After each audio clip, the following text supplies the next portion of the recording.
Yo, what's up sa inyo mga Tiny Friends? So, welcome back to my YouTube channel. So, for today's video guys, meron na naman tayong mga bagong parting isda. So, kahapon guys, nag-upload tayo. Hiningal ako. Nagbuhat kami ng guys isang sako. So, ayan. Dumating na nga pala yung ating isda. At medyo napaga yung pagdating ng mga isda natin. Dapat lalabas pa ako. Bibili pa sana ako ng mga kain ko. Pero, dumating na, binuta namin at okay na siya, no? So, ngayon guys, marami tayong isda na bago. At ito guys, naubos na rin yung iba nating isda, kaya mag-refill tayo ulit. So ito, di pa natin napapagawa to ng aquarium. Bala ko sana gumawa ng siglaki din ito para hindi na sila hiwalay-hiwalay, para isang linisan na lang. Yun din yung isa sa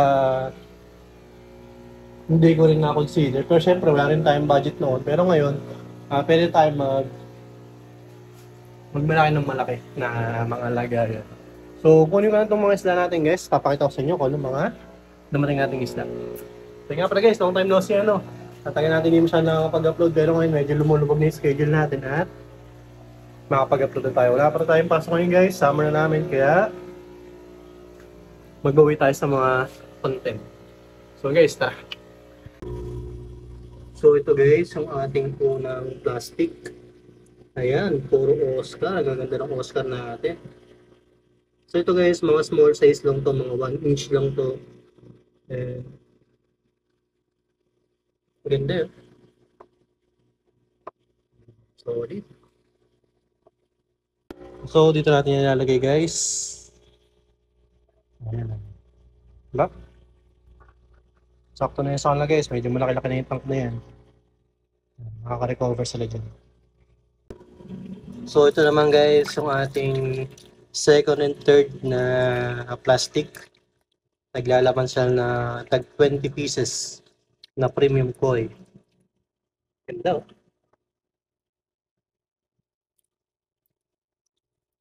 Ganda ng kulay, unique colors eh. Yan, meron tayong mga gold. Yan ang gusto ko, gold. Yan, gold and white. So ito guys, yung ating glow tetra. 300 pieces yan.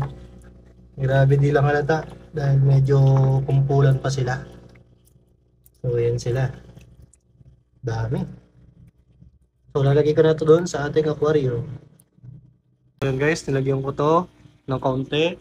Nilagyan ko rin yung taas. Kaya mapapansin nyo, nasa ilalim sila, nagpapa-recover. Ayan. Ito rin, nilagyan din natin. Ito naman, mga nasa taas na. So, ayun, yun, mga iba. Pasya dito guys, meron na tayo itong mga glow tetra na nakalagay. So, siguro, mas komportable sila pag meron ng mga glow tetra sa tank. Ayan. So, meron pa tayong mga bubuksan. So, ito guys, meron tayo itong mga black square tetra. Ilalagay ko na lang ito sa mapwede. Ito na natin ito ilagay. Wala na masyadong isda dito. Ayan. 60 pieces lang naman. Yun lang. Meron tayong isang casualty. Yung pinakamalaki pa. Pero ganun talaga guys. Di maiwasan yan. Tanggalin na lang natin. Dito.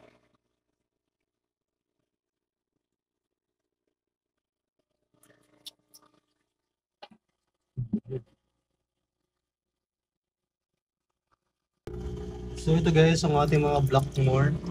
Meron pa tayo dito. Mga Calico-more eh. Ganda. Pagsama na natin. Ay, wag na ba? Ito na lang muna, mga Blackmore muna. So ito guys, dito natin ito ilalagay. Sa pang sa ilalim.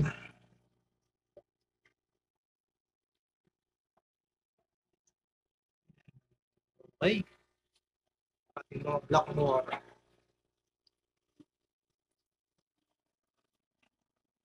Ito natin Blackmore guys.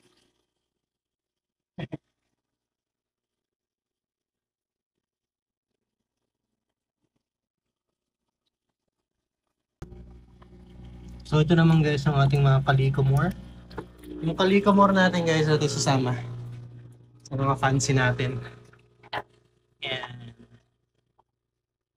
Okay. Ganda oh. Medyo madumi nga lang yung medyo kinakalawang na ulit kaya kailangan natin i-repaint yung mga yan. Kakaskasin natin ulit yan next time. Pero ito guys, meron pa tayo dito. Ito mga danyos. Kasi ito naman ay platinum balloon. Maganda. So yung platinum balloon dito natin ilalagay. Ilan lang naman eh.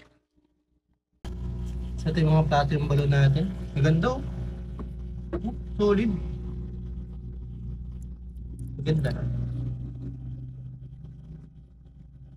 So ito guys, ang pinakalas natin ay yung mga danyos. So meron tayo ditong purple, yellow, and orange. At isasama natin yan dito sa mga kasamahan nilang danyos.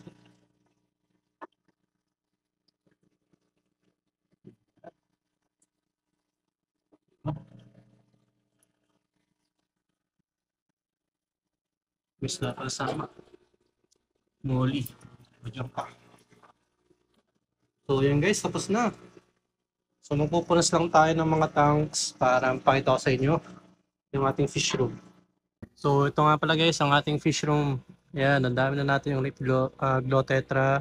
Dito mga yellow, pink purple, pink purple and green. Dito yung mga Oscar natin. Ayan, nagpaparecover pa sila. Sana kumintab pa yung tubig natin. Kumintab tuloy. Sana luminaw pa. Ito, kakatapos ko lang mag-siphon sa ilalim yan. So, bukas, konti-konti natin nalagyan yan para secure yung isda natin dahil medyo mataas ang chlorine level dito sa atin para iwas casualty. So, ito ang ating mga glow tetra. Dito naman guys, andito yung ating mga koi. Nag-recover sila. Ayan, pero mukhang all goods naman yung condition yan. Mabilis na makaka-recover basta ganyan ang itsura pag dumating. Ayan. Kung napapansin nyo guys, sa iba nating mga video, yung talagang bumabalentong, yun medyo mahirap yun, pero ito, medyo okay naman to. Basta nagiging nag-stabilize sila dyan, okay yan. Yung ating mga danyos, ayan. So okay naman sila dito, tatlong sponge filter nila. Mayroon silang 3-in-1 built-in na filter. Sa baba naman natin, meron tayo dalawang filter na sponge na malalaki, tapos meron tayong top filter para dito sa ating mga Blackmore. Ang dami nila. So dito, mga kalikomor natin ng fancy goldfish, meron silang tatlong sponge filter na malalaki. Kasi ito syempre nakasamp yan, tapos meron siya ng dalawang 3-in-1 built-in filter, kaya medyo malinaw yan. Ito naman yung ating mga balloon molly. Okay, mga molly natin, mga sorted yan. So, ayan sila. Yung mga accessories natin guys, konti. Kasi guys, yung accessories natin kaya konti.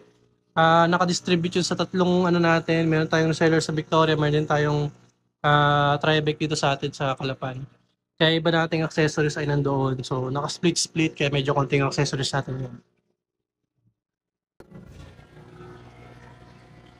So ayan guys, naka-recover na sila. Okay. Maganda na yung mga kondisyon ng mga isla natin. May ibang casualty. Katulad nito. Hindi talaga mawawala yan. Sa Blackmore, wala naman tayo naging problema sa Blackmore. Okay naman sila lahat. Glow tetra, all good. Sa mga koi natin, all goods. Danyos natin, okay sila. Mga koi natin sa taas, ayos. Okay. So, bago natin syempre yung video, siningit ko lang to para mapakita nyo, makita nyo na okay yung mga isda natin. Oscar natin guys, ang ganda. Diba? Active na active. Nalagis calling. So, yun lang guys. At isisingit ko lang to at mag-outro na tayo. Yun lang. So yun lang guys, magkatapos ng video na to at tapos na naman tayo, no? Tayo pa, pinapaubos ko lang to at syempre meron din tayong activity sa Manila. Papaubusin lang natin ito, tapos pagkatapos yan ay magpapasyal tayo sa Manila, magtitingin tayo ng pwede natin mga benta. So yun lang guys, maraming salamat sa panonood. Don't forget to follow and like my page sa Facebook, Tiny Fin Species, and don't forget to like this video and subscribe to my channel. Tapos yun nga pala guys, kung gusto nyo kung interested kayo sa mga motor, Kung mga gusto nyo bumili ng motor, naghanap kayo ng motor, check yung TikTok account ko, Ulrich yung pangalan ng TikTok account ko, may mga ano ko doon, may mga ilan akong motor na binibenta doon. So, yun lang guys, maraming salamat sa inyo. Don't forget to like this video, subscribe to my channel. Paulit-ulit ka, di ba? So, yun guys, maraming salamat sa inyo. Keep safe, God bless, bush.